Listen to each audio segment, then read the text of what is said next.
In nomine Patris et Filii et Spiritus Sancti.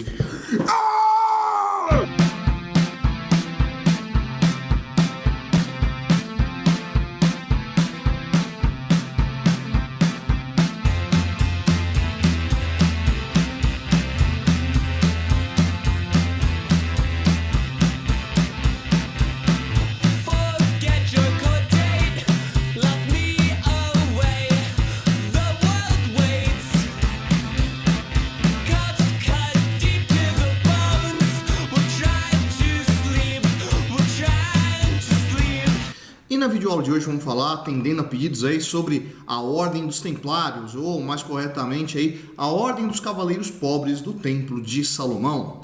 Bom, a Ordem dos Templários foi explorada muito aí pela arte, pelo cinema, pela literatura, pelo teatro, né? Que vai colocar sempre eles como um grupo meio misterioso, meio perigoso, né? Que guardava segredos, que mantinha ali relíquias sagradas, objetos mágicos. Bom, essa história toda que se cria aí se dá muito pelo fim dos Templários e não pela história deles. Então vamos começar aí de onde veio isso, tá? Os Templários, eles foram fundados por um cara chamado de Hugues de Payens, né? O Hugues de Payens, ele era um cruzado, né? Tanto que a ordem ela foi formada ali entre a primeira e a segunda cruzada.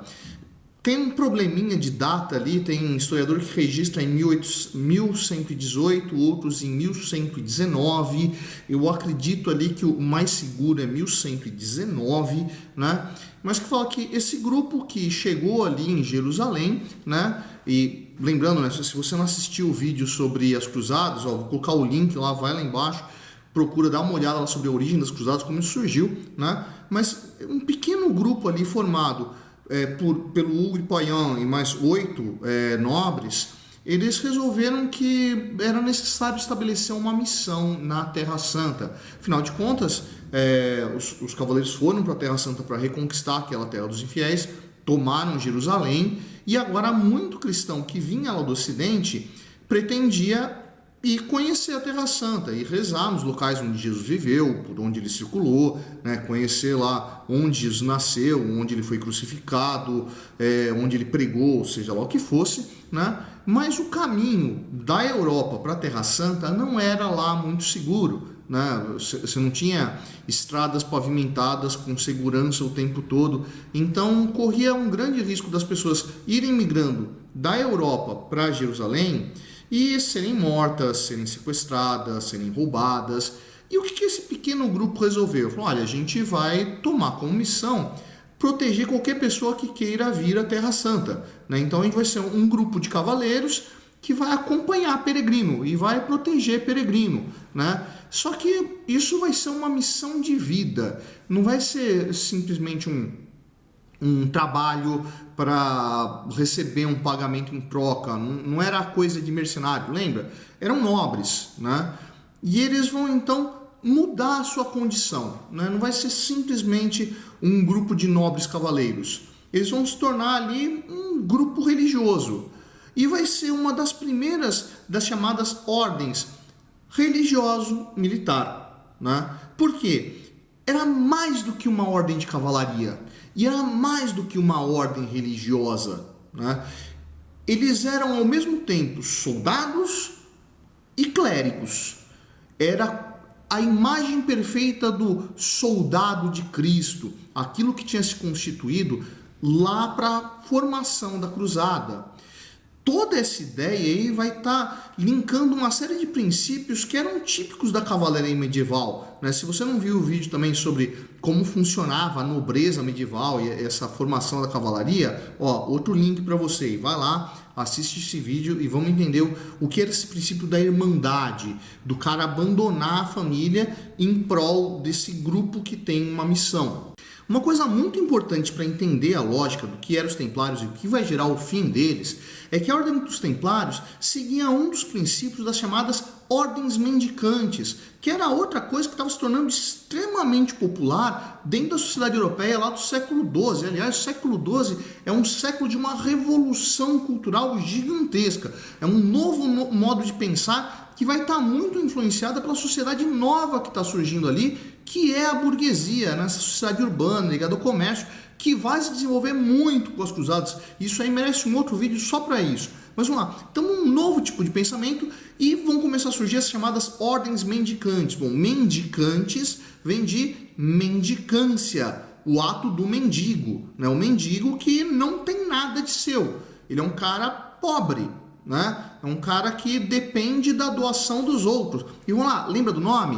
O nome não é Ordem dos Templários, é um nome maior, Ordem dos Cavaleiros Pobres do Templo de Salomão, né? A ideia de templário, Templo de Salomão, é porque a sede da Ordem dos Templários foi estabelecida ali onde eles desconfiavam que era a estrebaria do antigo Templo de Salomão, que tinha sido devastado lá na antiguidade ainda, né? Então vamos lá, volta para essa ideia de ser uma ordem que se assemelha dos mendicantes, né?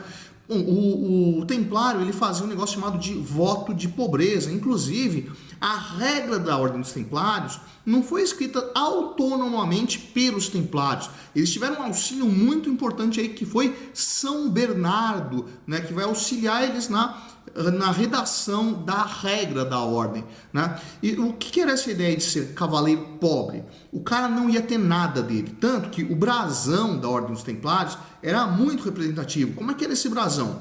Eram 2 cavaleiros montados num mesmo cavalo. Dá uma olhada só no que é esse brasão. Então, volta nessa ideia. Os templários viviam em pobreza, né? Então eles não tinham nada deles. E lembra, eles faziam o quê? Eles protegiam as pessoas que iam para Jerusalém e iam lá peregrinar na Terra Santa. Bom, esses caras não recebiam pagamento pelo serviço, mas eles recebiam o que era chamado de doação de Cristo, doação generosa, esmola aos pobres. Olha, o cavaleiro pobre, né? Então, o que acontecia, né? O cara que estava indo para Jerusalém, ele estava indo numa peregrinação religiosa. Então, o cara estava indo lá, né, para pagar pecados, para conquistar uma graça, seja lá o que for, né? Nada melhor do que conseguir contribuir com quem colaborava com isso. Então, era muito comum que quem fosse da Europa até Jerusalém fizesse uma doação aos templários, né, para que eles pudessem comprar mais cavalos, comprar mais armas, né, sustentar os monges. Mas como esses caras viviam em pobreza, o gasto deles era muito, mas muito pequeno. O que vai fazer com que essa ordem enriqueça muito, né? O que vai tornar ela assim, extremamente poderosa, porque a Ordem dos Templários vai começar a acumular tanta riqueza que eles vão desenvolver um dos primeiros sistemas de banco que existiam no mundo. Vamos pensando aí que era muito complicado para o cara sair, sei lá do norte da França, né, lá de Paris, para chegar em Jerusalém no século XIII, né? Imagina a dificuldade que era isso. Imagina o cara fazer toda essa passagem carregando um saco gigantesco de dinheiro. Então o que começou a acontecer ali? Os templários criaram um sistema para evitar que tivessem roubos, né? Então vamos fazer com que o cara vá sem dinheiro no bolso. Como? Ele vai lá e faz um depósito numa das igrejas, num dos templos, né, da Ordem dos Templários lá na Europa, né? Porque eles começaram a enriquecer, porque eles começaram a construir uma série de igrejas, monastérios, não só na Terra Santa, mas em toda a Europa, né? Então o cara ia lá e fazia um depósito, recebia um documento, né, tipo de um cheque, né, dizendo aqui ele tinha deixado na segurança dos templários, né, uma quantidade em dinheiro e que ele poderia sacar em qualquer templo essa quantidade. Os templários, óbvio, não iam cobrar juros, né? Isso aí seria usura, né? Então eles não cobravam nada pelo serviço, mas o cara que estava se apropriando desse serviço fazia uma doação generosa. Então parte daquele dinheiro ficava para o templo e eles iam acumulando muito dinheiro. Eles foram se tornando extremamente ricos a ponto de começar a fazer empréstimos, inclusive para reis. Guarda essa ideia aí. Então volta lá. Esse cara que abriu mão de riqueza, abriu mão de família e vai se dedicar a proteger peregrino, vai ganhar um outro elemento que vai auxiliar essas doações generosas constantes. Porque esses caras vão participar dos combates contra os infiéis, no combate contra os islâmicos que estavam ali, né, já eram parte daquela população, né, e esses caras tinham uma vantagem muito grande no combate, porque eles acreditavam que estavam numa missão santa, né, essa ideia da missão santa, eles acreditavam então que se eles morressem em combate, era martírio, era caminho direto para o céu. Cara, você imagina o que era isso num momento de combate?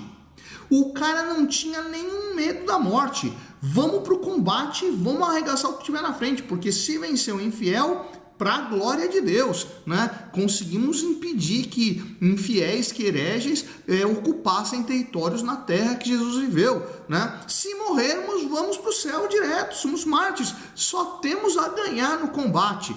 Dá para imaginar então que a chegada dos templários num momento de combate era um negócio assustador. Pois é, tem um livro aí legal, vou indicar aí para vocês, que é do Amin Maalouf, né, que escreveu um livro chamado As Cruzadas Vistas pelos Árabes. A visão dos árabes dos templários era um negócio assustador, porque eles viam como um bando de louco, um bando de maluco que partia para cima, mesmo estando em minoria, né? Eu tenho a impressão assim, que para os islâmicos ali daquela região, na hora que eles viam os templários chegando, era mais ou menos ali, você tá no trem e de repente vê aquela torcida organizada entrando e invadindo o espaço e você se acuando num canto, né, evitando estar com qualquer cor da torcida adversária. Templário vai invadir! Templário vai invadir! Essa imagem do templário vai ser tão marcante que um sujeito que participou dessas cruzadas, chamado Jacques de Vitry, chegou a fazer um comentário sobre os templários e disse que eles eram leões no campo de batalha e cordeiros no lar, porque ao mesmo tempo que eles eram guerreiros temíveis, eles eram monges extremamente piedosos, extremamente bondosos, cuidadosos com aqueles que eram de Cristo. O tempo de existência da Ordem dos Templários, no entanto, foi bastante curto, ali, foi um prazo ali de mais ou menos uns 200 anos, né? Então começou ali no século XII, né? No século XIV, perdão, se extinguiu. E por que se extinguiu? Lembra que eu estava falando que os templários se tornaram extremamente poderosos, extremamente ricos e começaram inclusive a fazer empréstimos até para reis. Um desses reis, que é assim o principal pivô do fim da Ordem dos Templários, é o rei Filipe IV de França, também conhecido como Filipe o Belo. O que aconteceu? O rei Filipe, ele começou a acumular dívidas com os templários, né? Começou a pegar uma série de empréstimos com eles e a situação da França não estava das melhores, né? Os templários, devido a essa dívida, estavam interferindo muito na política da França e o Filipe o Belo aproveitou que ele e o Papa Clemente V, né, tinham um bom relacionamento e vai utilizar da sua influência junto ao Papa para acabar com os templários.